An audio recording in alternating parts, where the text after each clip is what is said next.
আসসালামু আলাইকুম ওয়া রাহমাতুল্লাহি ওয়া বারাকাতুহু। আলহামদুলিল্লাহি আস্তাঈনুহু ওয়া নাস্তাগফিরুহু ওয়া নাউযু বিল্লাহি মিন শুরুরি আনফুসিনা ওয়া মিন সাইয়্যাতি আ'মালিনা। মান ইয়াহদিয়াল্লাহু ফালা মুদিল্লা লাহু ওয়া মান ইউদ্লিলহু ফালা হাদিয়া লাহু।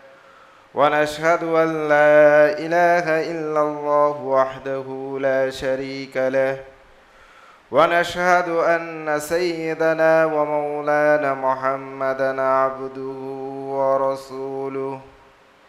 أما بعد، أعوذ بالله من الشيطان الرجيم. بسم الله الرحمن الرحيم. والفجر وليال عشر والشفع والوتر. وقال النبي صلى الله عليه وسلم: ما من أيام أعظم عند الله وأحب إليه من العمل فيهن من هذه الأيام العشر فأكثروا فيهن من التحميد والتكبير والتهليل. اللهم صل على محمد وعلى آل محمد كما صليت على إبراهيم وعلى آل إبراهيم إنك حميد مجيد. اللهم بارك على محمد وعلى آل محمد كما باركت على إبراهيم وعلى آل إبراهيم إنك حميد مجيد. আলহামদুলিল্লাহ, আল্লাহ তাআলা লাখ কোটি শুকরিয়া যে আল্লাহ তাআলা আমাদেরকে সুস্থ থেকে পবিত্র জুমার দিনে মসজিদে আসার তৌফিক দান করেছে। এজন্য আমরা সকলেই বলে আলহামদুলিল্লাহ। বিশ্বনবী হযরত মুহাম্মদ সাল্লাল্লাহু আলাইহি ওয়াসাল্লামের উম্মত হওয়ার তৌফিক দান করেছে। এজন্য আমরা সকলেই রাসূলের শানে দরুদ পড়ি, সকলেই বলি সাল্লাল্লাহু আলাইহি ওয়াসাল্লাম। আমরা জিলকদ মাসের শেষ সময়, শেষ জুমায় আজকে জুমার নামাজ আদায় করব। জিলকদ মাসের আজকে 25 তারিখ। এরপরেই আমাদের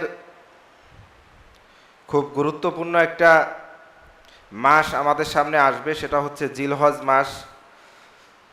এবং এই জিলহজ মাসেই ইসলামের 5টি স্তম্ভের একটি স্তম্ভ যে হজ আমাদের জন্য ফরজ করা হয়েছে। যাদের উপর যারা নিসাব পরিমাণ সম্পদের মালিক হয়েছে তাদের উপর হজ ফরজ করা হয়েছে। সেই হজটা আমরা এই জিলহজ মাসেই আদায় করব। আমাদের হাজী সাহেবগণ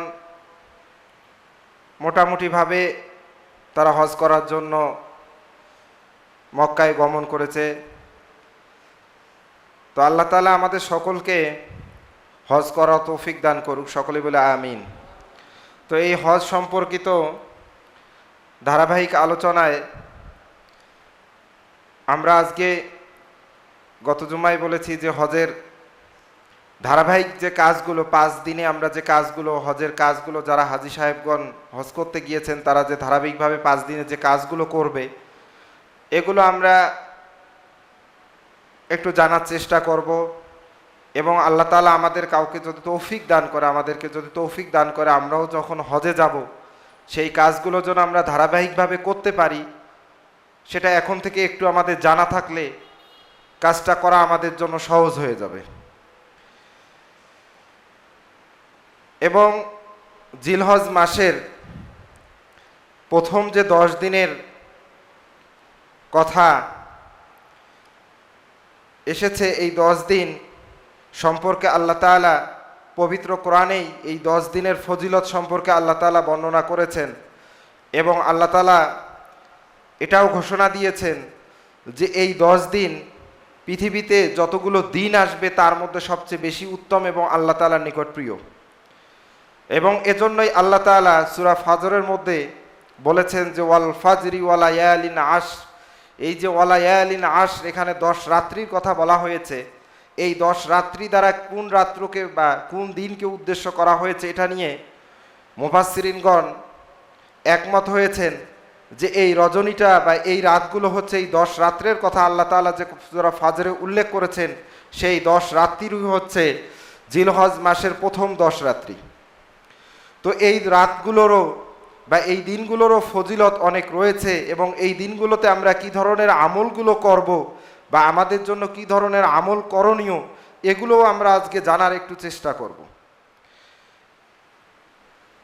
তো হজের ধারাবাহিকতায় যখন 8ই জিলকদ এসে যায়, যেহেতু হজ 3 ধরনের, যে হজে ইফরাদ, হজে তামাত্তু, হজে কিরান, এই 3 ধরনের হজ পালন করা হয়ে থাকে। হজে ইফরাদটা হচ্ছে শুধুমাত্র একজন ব্যক্তি ইহরাম বাঁধবে শুধুমাত্র হজের জন্য, অর্থাৎ তিনি এই ইহরামের সঙ্গে বা তার এই মক্কায় গমনটার উদ্দেশ্যই থাকবে শুধুমাত্র হজ আদায় করা, উমরা আদায় করা, এখানে কোনো তার উদ্দেশ্য থাকবে না। এ ধরনের কোনো হাজি যদি নিয়ত করে যে আমি শুধু হজটাই আদায় করব, তাহলে সেই হজটাকে বলা হবে ইফরাদ হজ। তারপরেই হচ্ছে হজ্জে তামাত্তু।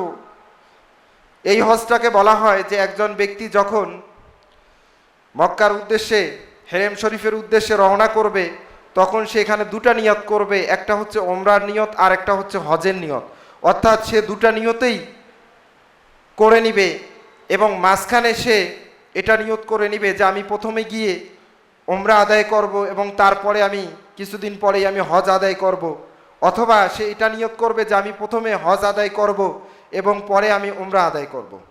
আমাদের বাংলাদেশ থেকে আমরা যে সমস্ত হাজি সকল ভাইয়েরা যান বা যারা হাজিরা যান, তারা সাধারণত হজে তামাত্তুরই নিয়ত করে যান। এ কারণেই তারা সেখানে 40 থেকে 43 দিনের একটা ভিসার প্রসেস করে সেখানে যান, যে তারা প্রথমে যারা হজের সময় অনেক আগে নিয়ে যারা যান, তারা সেখানে প্রথমে গিয়ে উমরাটা আদায় করেন এবং তারপরেই তারা হজের আনুষ্ঠানিকতা আদায় করেন। এবং যারা শেষ মুহূর্তে যায়, তারা সাধারণত প্রথমে গিয়ে হজ আদায় করে এবং পরবর্তীতে উমরা আদায় করে চলে আসে। এবং আরেকটি হজ হচ্ছে হজে কেরান, যে হজটার কথা বলা হয়েছে যে এই হজে একজন ব্যক্তি নিয়ত করবে সে যে আমি যে ইহরাম বাঁধতেছি এখান থেকে, এই একই ইহরামে আমি উমরা আদায় করব এবং হজও আদায় করব, অথবা আমি হজ আদায় করব এবং উমরাও আদায় করে নেব। এই হজটা হচ্ছে একজন মানুষের জন্য অনেক কঠিন, কারণ একই ইহরামে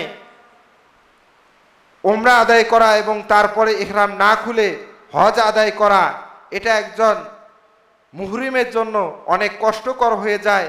এবং এই হজটার ব্যাপারে আল্লাহ তাআলা বলেছেন যে এই হজটার ফজিলতটাও আমি আল্লাহ তাআলা বেশি দিয়েছেন, অর্থাৎ যেটার পরিশ্রম যত বেশি সেটার জাযাটাও তত বেশি। তো আমরা যেহেতু বাংলাদেশ থেকে আমরা সাধারণত হজে তামাত্তুটার নিয়ত করে যাই, এজন্য হজে তামাত্তুর যে 5 দিনে আমরা যে কাজগুলো করি হজে গিয়ে, যা হাজি সাহেবগণ হজে গিয়ে যে আমলগুলো করবে 5 দিনে, যেহেতু হজের আমলটা সম্পূর্ণ একটু ভিন্ন, হজের আমলের সঙ্গে আমরা এখানে যে আমলগুলো করি, আমরা যে নামাজ আদায় করি, সেটার মধ্যে একটু পার্থক্য রয়েছে। তো একজন ব্যক্তি যখন ইহরাম বাঁধেন, তিনি যখন মক্কায় যান, গিয়ে যখন হোটেলে ওঠেন, ওঠার পরে তিনি উমরাটা যখন পালন করার পরে হোটেলে ওঠেন, ও ইহরাম উমরা করে তিনি হালাল হয়ে যান, হওয়ার পরে তিনি 8ই জিলহজ যখন চলে আসে, তখন তিনি হজের জন্য ইহরাম বাঁধেন। বলা হয়েছে যে আমাদের দেশের হাজিগণরা হোটেল থেকেই ইহরাম বেঁধে তারা মিনার উদ্দেশ্যে রওনা হন, কিন্তু বলা হয়েছে যে ইহরামটা সে যদি হেরেম শরীফে বাঁধে এটা তার জন্য উত্তম। তো এটা ঝামেলা মনে করেই আমাদের দেশের হাজি সাহেবগণ তারা তাদের হোটেলেই ইহরামটা বেঁধে নেন। ইহরাম বাঁধার পরে তার এই 8ই জিলহজের তার প্রথম কাজ হচ্ছে সে ইহরাম বাঁধবে। ইহরাম বাঁধার পরে সে মিনার উদ্দেশ্যে রওনা হবে এবং সেটা সে সকালেই ইহরাম বাঁধবে, ইহরাম বেঁধে সে মিনার উদ্দেশ্যে গমন করবে এবং মিনায় গিয়ে তিনি জহরের নামাজ আদায় করবে। আবু দাউদ শরীফের হাদিস এসেছে যে সাল্লা বিনা রাসূলুল্লাহ সাল্লাল্লাহু আলাইহি ওয়াসাল্লাম যুহর ওয়াল আসর ওয়াল মাগরিবা ওয়াল ইশা সুম্মা গদান ইলা আরাফাত সুম্মা ওয়াল ফাজর সুম্মা গদান ইলা আরাফাতা, যে আল্লাহ রাসূল সাল্লাল্লাহু আলাইহি সাল্লাম আমাদেরকে নিয়ে মিনায় গমন করলেন এবং মিনায় গমন করার পরে তিনি সেখানে আমাদেরকে নিয়ে জোহরের নামাজ আদায় করলেন, আসরের নামাজ আদায় করলেন, মাগরিবের নামাজ আদায় করলেন, ঈশার নামাজ আদায় করলেন এবং ফজরের নামাজও আদায় করলেন। এরপর তিনি আমাদেরকে নিয়ে আরাফার উদ্দেশ্যে রওনা দিলেন। তো এই হাদিস থেকে বোঝা যাচ্ছে যে একজন হাজি 8ই জিলহজে তার প্রথম কাজটা হচ্ছে তিনি ইহরাম বেঁধে মিনায় যাবেন এবং সেখানে গিয়ে তিনি 5 ওয়াক্ত নামাজ আদায় করবেন। এটা করা তার জন্য সুন্নত এবং 5 ওয়াক্ত নামাজ তিনি সেখানে আদায় করার পরে ফজরের পরে তিনি আরাফার উদ্দেশ্যে রওনা দিবেন এবং আরাফায় এসে তিনি আরাফায় অবস্থান করবেন এবং আরাফায় যত বেশি পারে তিনি তাকবীর এবং তাহলিল বেশি করে পড়বেন। এবং বুখারী শরীফের একটি হাদিস এসেছে যে আরাফার ময়দানে আমরা কেউ কারো দোষ ধরিনি এবং আমরা বেশি করে তাকবীর এবং তাহলিল আদায় করেছি। অর্থাৎ আরাফার ময়দানে সে যত বেশি পারে দোয়া করবে, কান্নাকাটি করবে এবং তাকবীর দিবে এবং জিকির আজকার করবে। এবং এই আরাফার ময়দানেই হাজী সাহেবগণ জোহর এবং আসরের নামাজ আদায় করবে। এখানে একটি মাসলা চলে আসে, যেটা আমি প্রথমেই বলেছি যে হজের এখানে আমলগুলো একটু ভিন্ন থাকে, যে সেখানে হাজী সাহেবগণ জোহর এবং আসর একসঙ্গে আদায় করবেন এবং এ ব্যাপারে ইমামদের মধ্যে অনেক মতভেদ রয়েছে, আমি সেদিকে যাচ্ছি না। যে সেখানে হাজী সাহেবগণ জোহরের ওয়াক্তে জোহরের নামাজ যখন আমরা দুপুরবেলা জোহরের নামাজ আদায় করি তখন তারা জোহরের নামাজ আদায় করবে না, তারা আসরের ওয়াক্তে গিয়ে আসরের সময় গিয়ে তারা জোহর এবং আসর একসঙ্গে আদায় করবে।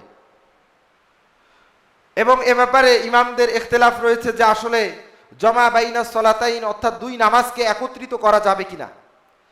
আমাদের সমাজে অনেকেই আছেন এটার উপর ভিত্তি করে 2 ওয়াক্তের নামাজ একত্রে আমরা আদায় করে নেই।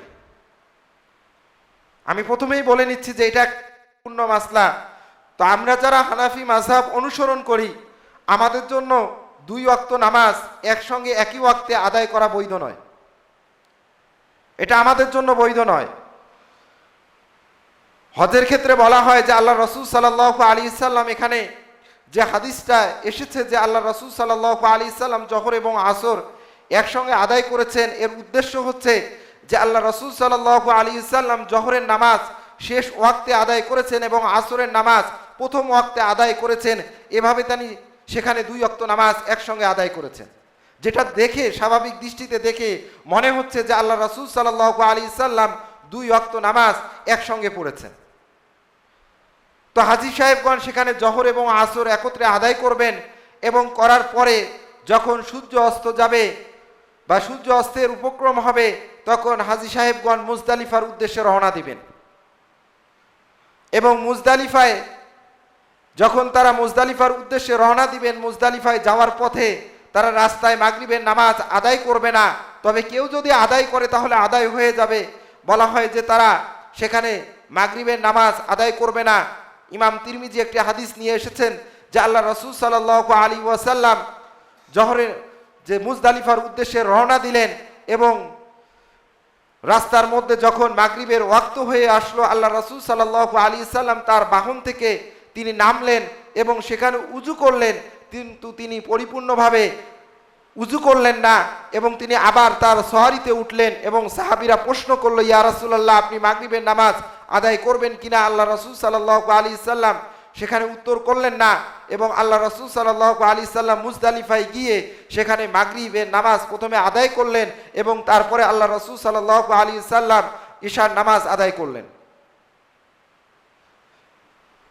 তাহলে হাজী সাহেবগণ আরাফার ময়দান থেকে মুজদালিফার উদ্দেশ্যে রওনা দিবেন এবং মুজদালিফায় পৌঁছে তারা সেখানে মাগরিব এবং ঈশার নামাজ আদায় করবেন। এরপর সুবহে সাদিক যখন হয়ে যাবে অর্থাৎ 10ই জিলহজ যখন এসে যাবে তখন হাজী সাহেবগণের এই দিনের ব্যস্ততাটা অনেক বেশি থাকে এবং এই দিন তাদেরকে মৌলিকভাবে 4টি কাজ করতে হয় এবং এই 10ই জিলহজ যে মুজদালিফায় ফজরের নামাজ পড়ে হাজী সাহেবগণ জামরাতুল আকাবার উদ্দেশ্যে রওনা হবেন। এটা হচ্ছে তাদের 10ই জিলহজ প্রথম কাজ, যে তারা জামরাতুল আকাবার উদ্দেশ্যে রওনা হবেন এবং সেখানে গিয়ে তারা 7টি কঙ্কর নিক্ষেপ করবেন। জামরাতুল আকাবা বলা হয় যে শয়তানকে পাথর নিক্ষেপ করা, যেটা আমরা বলি যে শয়তানকে পাথর নিক্ষেপ করা। সেখানে 3টা পিলার রয়েছে, একটা হচ্ছে জামরাতুল উলা, একটা হচ্ছে জামরাতুল উস্তা, আরেকটি হচ্ছে জামরাতুল আকাবা। যে আল্লাহ রসুল সাল্লাল্লাহু আলাইহি সাল্লাম সেখানে গিয়েছেন এবং হাজী সাহেবগণও সেখানে যাবেন।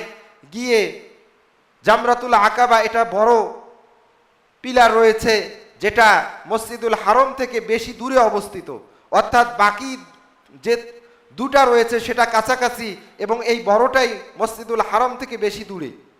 এবং সেখানে হাজী সাহেবগণ গিয়ে 7টি পাথর নিক্ষেপ করবেন এবং 7টি পাথর নিক্ষেপ করার পরে তারা সেখান থেকে মিনায় ফিরবেন অথবা হেরেম শরীফের যে কোনো একটা জায়গায় তারা চাইলে যে 10ই জিলহজের যে গুরুত্বপূর্ণ আমল যে তারা কোরবানি করবে, অর্থাৎ সেখানে এসে তারা কোরবানি করবে এবং কোরবানি করার পরে হাজী সাহেবগণ তাদের মাথাগুলো মুন্ডন করে নেবে অথবা মাথার চুল খাটো করে নেবে। অর্থাৎ মহিলারা যদি হয় তাহলে তারা তাদের চুল 4 ইঞ্চির মতো কেটে ফেলবে এবং পুরুষ যদি হয় সে তার মাথা হলক করাটাই হচ্ছে উত্তম, অর্থাৎ নাড়িয়া করাটাই হচ্ছে তার জন্য উত্তম। আর সেটা যদি সে না করে তাহলে সে তার চুলগুলো একদম ছোট করে ফেলবে। এবং এটা করার পরে একজন হাজী সাহেব তাওয়াফে জিয়ারত, যেটা গুরুত্বপূর্ণ একটা আমল, যে তিনি তার তাওয়াফে জিয়ারত করবে এবং তিনি মাথার চুলগুলো কাটার সঙ্গে সঙ্গে তিনি ইহরাম থেকে মুক্ত হয়ে যাবেন। এবং ইহরাম থাকার কারণে একজন ব্যক্তির জন্য যতগুলো বিষয় হারাম হয়ে যায় সেগুলো থেকে তিনি মুক্ত হয়ে যাবেন। তবে শুধুমাত্র তিনি এই হলক করার মাধ্যমে তিনি যেমন হালাল হয়ে যাবেন, যেমন হেরেম শরীফে শিকার করা, শিকারকে দেখিয়ে দেওয়া এবং হাতের নখ চুল এগুলো কাটা ইহরাম বাঁধা অবস্থায় যে নিষেধ, এই নিষেধাজ্ঞা তার থেকে উঠে যাবে। এবং তার জন্য স্ত্রী সহবাস করাটা তখন পর্যন্ত বৈধ হবে না যতক্ষণ পর্যন্ত তিনি তাওয়াফে জিয়ারত না করবেন। অর্থাৎ তিনি তারপরেই যখন তিনি তাওয়াফে জিয়ারত করে নেবেন তখন তিনি সব কিছু থেকেই হালাল হয়ে যাবেন। এবং এই হালাল হওয়ার পরেই তিনি মিনায় অবস্থান করবেন এবং পরবর্তী 11 এবং 12 দিন তিনি 60টি করে, অর্থাৎ 3টা পিলারে 60টি করে মোট 21টা কঙ্কর নিক্ষেপ করবেন। এবং 12 তারিখ তিনি মিনায় অবস্থান করে যখন তিনি কঙ্কর নিক্ষেপ করবেন, করার পরে তিনি চাইলে সেখান থেকে চলে আসতে পারবেন। আর কোনো কারণে যদি তিনি মিনায় আরও অবস্থান করেন এবং সেটা যদি 13 তারিখে উপনীত হয় তাহলে তার জন্য কঙ্কর নিক্ষেপ করা ব্যতীত ওই দিন আর ওখান থেকে আসাটা তার জন্য বৈধ হবে না। অর্থাৎ তিনি যদি মিনায় অবস্থান করেন তাহলে তাকে 13 তারিখেও কঙ্কর নিক্ষেপ করতে হবে। আর যদি তিনি সেখানে অবস্থান না করেন তাহলে তাকে কঙ্কর না নিক্ষেপ করেই, অর্থাৎ 12 তারিখের কঙ্কর নিক্ষেপ করার মাধ্যমেই তার হজের আনুষ্ঠানিকতা সমাপ্তি হয়ে যাবে। তো আমরা যারা হজে যাব বা যারা গিয়েছি তারা ধারাবাহিকভাবে হজের এই কাজগুলো আঞ্জাম দেব।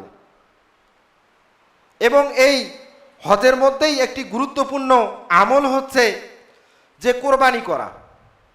এবং এই হাজীদের সঙ্গেই সামঞ্জস্য রেখে আমরাও কোরবানি করি এবং কোরবানিটা আমাদের যাদের উপর ওয়াজিব হয় তারা আমরা কোরবানি করার চেষ্টা করব এবং কোরবানি দেব।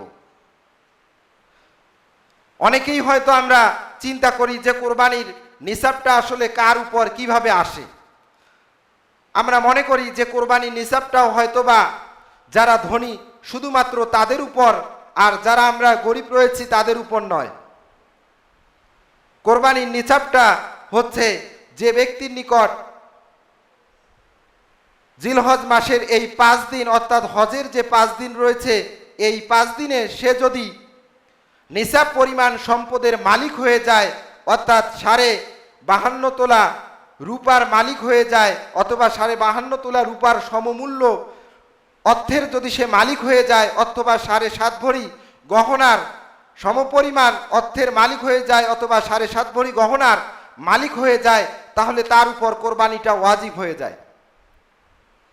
এবং এই কোরবানির নিসাবের মধ্যে আপনার যে সম্পদ রয়েছে, অর্থাৎ আপনার যে জমি জমা রয়েছে, তার মধ্য থেকে যেটা আপনার প্রয়োজনের অতিরিক্ত জমি রয়েছে, সেই জমির মূল্যটাও যদি আপনার এই নিসাবের অন্তর্ভুক্ত হয়ে যায়, আর সেটা যদি এই জিলহজ মাসের এই কয়দিন যদি আপনার নিকট থাকে, তাহলে আপনিও কোরবানির মালিক হয়ে গিয়েছেন, অর্থাৎ আপনার উপরেও কোরবানি ওয়াজিব হয়ে গিয়েছে।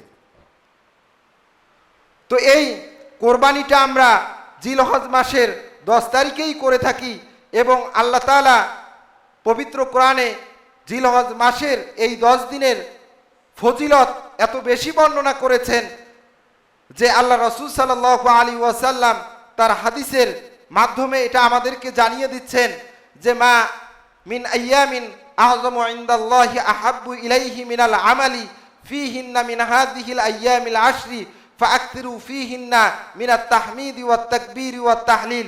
যে এই 10 দিনের আমলটা আল্লাহ তাআলার নিকট এত বেশি প্রিয় যে এর চেয়ে আর অধিক কোনো প্রিয় দিন আল্লাহ তাআলার নিকট নেই, এবং এই 10 দিন আল্লাহ তাআলার নিকট এত বেশি সম্মানিত যে এই 10 দিনের মতো আর কোনো সম্মানিত দিন আল্লাহ তাআলার নিকট নেই। এখন এই 10 দিন আল্লাহ তাআলার নিকট এত প্রিয় যে এই 10 দিন যে বান্দাগুলো কিভাবে কাটাবে, আল্লাহ তাআলা সেটা আল্লাহ রাসূল সাল্লাল্লাহু আলাইহি ওয়াসাল্লামের মাধ্যমে জানিয়ে দিচ্ছেন যে ফাআকতিরু ফীহিন্না মিনাত তাহমিদি ওয়াত তাকবীরি ওয়াত তাহলিল। যে এই বান্দাগুলো যেন এই দিনগুলোতে বেশি করে আল্লাহ তাআলার তাহমিদ অর্থাৎ আল্লাহ তাআলার কৃতজ্ঞতা আদায় করে, অর্থাৎ আল্লাহ তাআলার প্রশংসা করে, এবং বেশি করে তাকবীর দেয়, এবং বেশি করে যেন সে আল্লাহর জিকির আজকার করে। অর্থাৎ এই 10 দিনে যে এত ফজিলত, যে এই ফজিলতগুলোর আমলটা আমরা কিভাবে করব সেটাও আল্লাহ রাসূল সাল্লাল্লাহু আলাইহি ওয়াসাল্লাম আমাদেরকে জানিয়ে দিয়েছে যে এই সম্মানিত দিনগুলো, যে দিনগুলো আল্লাহ তাআলার নিকট এত বেশি প্রিয়, এই দিনগুলোতে তোমরা আমলগুলো করবে যে তোমরা বেশি করে আল্লাহ তাআলা জিকির করো, আল্লাহ তাআলার প্রশংসা করো, এবং আল্লাহ তাআলার বরত্ব বর্ণনা করো। এবং আরেকটি হাদিসে আল্লাহ রাসূল সাল্লাল্লাহু আলাইহি ওয়াসাল্লাম নিয়ে এসেছেন যে ইন্না রাসূলুল্লাহি সাল্লাল্লাহু আলাইহি ওয়াসাল্লাম কানা ইয়াসুমু 9 মিন যিলহিজ্জাতি ওয়া ইয়াউমা আশুরা ওয়া 3 আইয়ামিন মিন কুল্লি শাহরিন ওয়া আউওয়ালা 2 মিনাশ শাহরি ওয়া খামিসাইনি। যে আল্লাহ রাসূল সাল্লাল্লাহু আলাইহি সাল্লাম যে 9ই জিলহজ আল্লাহ রাসূল সাল্লাল্লাহু আলাইহি সাল্লাম রোজা রাখতেন, এবং আশুরার দিনে আল্লাহ রাসূল সাল্লাল্লাহু আলাইহি সাল্লাম রোজা রাখতেন, এবং প্রত্যেক মাসের 3 দিন আল্লাহ রাসূল সাল্লাল্লাহু আলাইহি ওয়াসাল্লাম রোজা রাখতেন, এবং প্রত্যেক সোমবার আল্লাহ রাসূল সাল্লাল্লাহু আলাইহি সাল্লাম রোজা রাখতেন, এবং প্রত্যেক বৃহস্পতিবার আল্লাহ রাসূল সাল্লাল্লাহু আলাইহি সাল্লাম রোজা রাখতেন। তো আল্লাহ রাসূল সাল্লাল্লাহু আলাইহি সাল্লাম এই আমলগুলো করতেন, অর্থাৎ এই আইয়ামে আশার অর্থাৎ জিলহজের যে 10 দিন, এই 10 দিনের ব্যাপারে আল্লাহ রাসূল সাল্লাল্লাহু আলাইহি সাল্লাম অনেক সতর্ক থাকতেন যে এই দিনগুলো যেহেতু আল্লাহ তাআলার নিকট অধিক প্রিয়, তাহলে এই দিনগুলোতেও আমাকে বেশি করে আমল করতে হবে। আমরাও তো আল্লাহ রাসূল সাল্লাল্লাহু আলাইহি সাল্লামের উম্মত, আমাদেরও কর্তব্য হবে যে এই 10 দিন যেন আমরাও পরিপূর্ণভাবে আল্লাহ রাসূল সাল্লাল্লাহু আলাইহি সাল্লামের অনুসরণ করে রোজাগুলো রাখতে পারি, বেশি করে আল্লাহর জিকির আজকার যেন করতে পারি। এবং আল্লাহ রাসূল সাল্লাল্লাহু আলাইহি সাল্লামের আরেকটি হাদিস এসেছে যে আরবাউন লাম ইয়াকুন্না ইয়াদহুন্না নাবিয়্যু সাল্লাল্লাহু আলাইহি ওয়াসাল্লাম সিয়ামু আশুরা ওয়াল আশরা ওয়া 3 আইয়ামিন মিন কুল্লি শাহরিন ওয়া রাকাতাইন ক্বাবলাল গাদাতি। যে আল্লাহ রাসূল সাল্লাল্লাহু আলাইহি সাল্লাম এই 10 দিনের 4টি আমল কোনো অবস্থাতেই আল্লাহ রাসূল সাল্লাল্লাহু আলাইহি ওয়াসাল্লাম ছাড়তেন না। তার মধ্যে হচ্ছে যে আল্লাহ রাসূল সাল্লাল্লাহু আলাইহি ওয়াসাল্লাম বেশি করে যে আশুরা রোজা রাখতেন, এবং এই 10 দিন আল্লাহ রাসূল সাল্লাল্লাহু আলাইহি সাল্লাম রোজা রাখতেন, এবং প্রত্যেক মাসের 3 দিন আল্লাহ রাসূল সাল্লাল্লাহু আলাইহি ওয়াসাল্লাম রোজা রাখতেন। এবং সর্বশেষ 4টা আমলের মধ্যে আরেকটি আমল যে আল্লাহ রাসূল সাল্লাল্লাহু আলাইহি ওয়াসাল্লাম রাকাতাইনি কবলাল গদাতি, অর্থাৎ ফজরের পূর্বে আল্লাহ রাসূল সাল্লাল্লাহু আলাইহি ওয়াসাল্লাম 2 রাকাত করতেন। অর্থাৎ ফজরের পূর্বে কোন নামাজকে আদায় করা হয়? অর্থাৎ আল্লাহ রাসূল সাল্লাল্লাহু আলাইহি ওয়াসাল্লাম, অন্য হাদিসে এসেছে যে ফজরের আগের 2 রাকাত নামাজ দ্বারাই উদ্দেশ্য হচ্ছে যে আল্লাহ রাসূল সাল্লাল্লাহু আলাইহি ওয়াসাল্লাম তাহাজ্জুদের নামাজটা আদায় করে নিতেন। এ ব্যাপারে, এই রাতের নামাজের ব্যাপারে অসংখ্য হাদিস এসেছে এবং আল্লাহ রাসূল সাল্লাল্লাহু আলাইহি ওয়াসাল্লাম এটা তার উম্মতের প্রতি তার ইহসান, যে তিনি এটাকে উম্মতের জন্য ফরজ বা ওয়াজিব এ কারণেই করে দেন নাই যে যদি আল্লাহ রাসূল সাল্লাল্লাহু আলাইহি ওয়াসাল্লাম এটাকে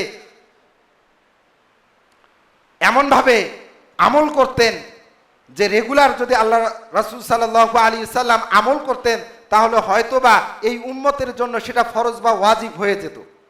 এ কারণেই আল্লাহ রাসূল সাল্লাল্লাহু আলাইহি ওয়াসাল্লাম এটাকে সহজ করে দিয়েছেন, যে নফল নামাজ করে দিয়েছেন, যে এই নফল নামাজটা কোনো ব্যক্তি যদি রেগুলার আদায় করে, অর্থাৎ সে যদি লাগাতার 40 দিন এই আমলটা করে, তাহলে তার মনের যে আশা রয়েছে সেটা যদি নেক উদ্দেশ্য হয়, আল্লাহ তাআলা তার এই নেক উদ্দেশ্যকে কবুল করে নেবেন। এই তাহাজ্জুদের নামাজের এত ফজিলত, আমরা হয়তো সেই ইয়াকিন এবং বিশ্বাস আমাদের মাঝে নেই। এখন তাহাজ্জুদের নামাজ দ্বারাই উদ্দেশ্য হচ্ছে যে আপনাকে দীর্ঘ সময় ধরে পড়তে হবে বা এরকম নির্দিষ্ট কোনো রয়েছে যে সেটা নয়।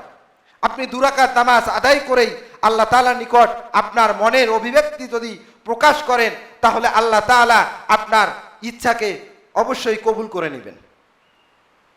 এবং এই জিলহজ মাসের 10 দিনের আরেকটি ছোট্ট আমল রয়েছে, যাদের উপর আমাদের কোরবানি ওয়াজিব হয়ে গিয়েছে, তারা তো আমরা কোরবানি দেবই। কোরবানি দেওয়ার উদ্দেশ্য হয়তো, কোরবানি দেওয়ার উদ্দেশ্য আমার যেন এটা না হয় লোক দেখানো, এটা যেন আমাদের না হয়। আর যারা আমরা কোরবানি দিতে পারবো না, তাদের জন্য এই কোরবানির ফজিলতপূর্ণ যে কাজটি, অর্থাৎ কোরবানি করলে যে পরিমাণ সওয়াব পাওয়া যাবে, সেই পরিমাণ সওয়াবের অংশীদারিও আমরা হতে পারবো। যারা আমরা কোরবানি দিতে পারবো না এবং যারা আমরা কোরবানি দেব, তারাও আমরা এই আমলের সঙ্গে যুক্ত হয়ে যাব। আর যারা আমরা দেব না, তারাও যদি আমরা এই আমলের সাথে যুক্ত হয়ে যাই, তাহলে একজন ব্যক্তি কোরবানি করে যে সওয়াবটা অর্জন করবে, আমি আপনিও এই ছোট্ট আমলটা করে আমরাও এই কোরবানির সওয়াবটা পেয়ে যাব। সেই আমলটা কি? যে আল্লাহ রাসূল সাল্লাল্লাহু আলাইহি ওয়াসাল্লাম বলেছেন যে কোনো ব্যক্তি যদি মান কানা লাহু যিবহুন, যে ব্যক্তির কোরবানি রয়েছে, ইয়াযবাহুহু, সে তো কোরবানি করবে। ফাইযা উহিল্লা হিলালু যিল হজ্জি, যখন সে জিলহজের এই কয়দিনে হালাল হতে চায়, সে যেন ফালা ইয়াখুযান্না মিন শারিহি ওয়ালা মিন আসফারিহি শাইআন হাত্তা ইউদাহিয়া, সে যেন কোরবানি করার আগ পর্যন্ত সে যেন তার চুল এবং তার নখগুলো যেন না কাটে। অর্থাৎ আজকে তো 25 তারিখ, জিলহজের যেদিন চাঁদ উঠে যাবে সেই দিনের আগে আমাদের কর্তব্য হবে আমাদের চুল এবং আমাদের হাতের নখ এবং আমাদের অবাঞ্ছনীয় যে লোমগুলো রয়েছে সেগুলো থেকে পরিষ্কার হয়ে যাওয়া। সেগুলো থেকে পরিষ্কার হয়ে যাবেন এবং আপনি কোরবানির দিন, অর্থাৎ 10ই জিলহজ, যখন আপনি ঈদগাহ যাবেন, এসে যখন কোরবানি করবেন, কোরবানি করার পরে আপনি এগুলো থেকে পরিষ্কার হয়ে যাবেন। যদি এই যে এই দীর্ঘ সময় এই 10টা দিন যদি আমরা এই আমলটা করতে পারি, তাহলে যারা আমরা কোরবানি দেব না, তাদের তো কোরবানি নেই, তারা নামাজ পড়ে এসে তারা তাদের চুলগুলো এবং হাতের নখগুলো কেটে ফেলবে। কেটে ফেলার মাধ্যমে সে এই কোরবানি করার মাধ্যমে যে সওয়াব অর্জন করবে, ঠিক আপনি কোরবানি না করার কারণেও সেই সওয়াবের অন্তর্ভুক্ত হয়ে যাবেন। আর এটা এ কারণেই করা হয়েছে যে যারা কোরবানি দিচ্ছে তারা তো ঈদের দিন হিসেবে তারা আনন্দ করবে, এবং যারা কোরবানি দিতে পারতেছে না তারা যে আনন্দ করবে, কিসের মাধ্যমে তারা আনন্দ করবে, তারা যেন তাদের লোম এবং এই হাতের নখগুলো কাটার মাধ্যমে যখন সে পরিষ্কার হয়ে যাবে, তখন তার মনের মধ্যে একটা উৎফুল্ল চলে আসবে। সেও মনে করবে যে আমার জন্য আজকের দিনটা আনন্দের দিন। এটা হয় না যে আমাদের যারা আমরা চুল কাটি, হাতের নখগুলো কাটি, এগুলো কাটার পরে মনটা একটু উৎফুল্ল হয়ে যায়। যখন এগুলো থাকে তখন নিজেদেরকে এলোমেলো মনে হয়। যখন এগুলো থেকে আমরা পরিষ্কার হয়ে যাই, তখন আমরা মনে করি যে হ্যাঁ, এখন আমাকে খুব ভালো লাগতেছে। তো এজন্য যেহেতু আজকে 25 তারিখ আর 5 দিন রয়েছে, তবে এখানে একটি মাসলা যেটা না বললেই নয়, যেহেতু অবাঞ্ছনীয় লোমের কথা বলা হয়েছে, যে যেটা 40 দিনের ভিতরে কাটাটা সুন্নত, এবং এর পরে যদি কেউ কাটে, তাহলে এর পরে যদি কেউ এটা নিয়ে থাকে, তাহলে সে নাপাকের সাথে যুক্ত থাকে। তো কারো যদি এমন হয়ে যায় যে জিলহজের আমল করতে গিয়ে আমার 40 দিন অতিবাহিত হয়ে যাচ্ছে, তাহলে সে যেন এই আমলের অন্তর্ভুক্ত না হয়, সে যেন এ ব্যাপারে সতর্ক থাকে। অর্থাৎ এজন্য কথাটা স্মরণ করিয়ে দেওয়া যে আজকে 25শে জিলহজ, এরপরেই 25শে জিলকদ, এরপরেই জিলহজ মাস আসবে।